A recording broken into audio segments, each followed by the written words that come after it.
À Grand-Laou, dans la région des Grands Ponts, seulement 50% de la population avait accès à l'eau potable. Dans certains quartiers, les robinets étaient à sec toute l'année. Il fallait se réveiller à l'aube pour aller chercher de l'eau à des kilomètres. Cette situation me pesait au point d'avoir des répercussions sur mes notes en classe, confie Sékou Bamba, étudiant. La raison de cette pénurie, la station de traitement d'eau de la ville ne produisait qu'un 500 m puissance 3 d'eau par jour. Pour résoudre définitivement la pénurie d'eau et passer de 50% de taux de desserte en eau potable à 100%, l'État a construit en 2023 une nouvelle usine de traitement d'eau. La nouvelle usine produit 3 à 500 m puissance 3 d'eau par jour en moyenne. Elle permet d'alimenter tous les quartiers de Grand-Laou, affirme Serge Conan, chef de l'usine de traitement. La mise en service de cette usine de traitement a résolu entièrement la pénurie d'eau à Grand-Laou et dans les villages environnants. L'eau coule désormais à flot dans tous les ménages. Les tâches ménagères se sont allégées,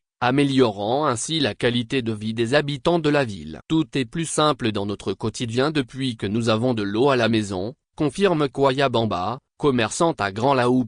L'ouverture de la nouvelle usine s'inscrit dans le cadre du projet des 12 villes. Il s'agit d'effectuer d'importants travaux pour combler le déficit en eau potable à Grand-Laou, Boundiali, Boisflé, Daloa, Divo, Kassiola, Mankono, Tanda, Touba, Sassandra, Séguéla et Odiéné. Dans la région des Grands Ponts, en zone rurale, un château d'eau a été construit. 3 systèmes d'hydraulique villageoise ont été réalisés et 21 pompes à motricité humaine ont été réparées en 2023 à la faveur du programme social du gouvernement, PSGouv 2.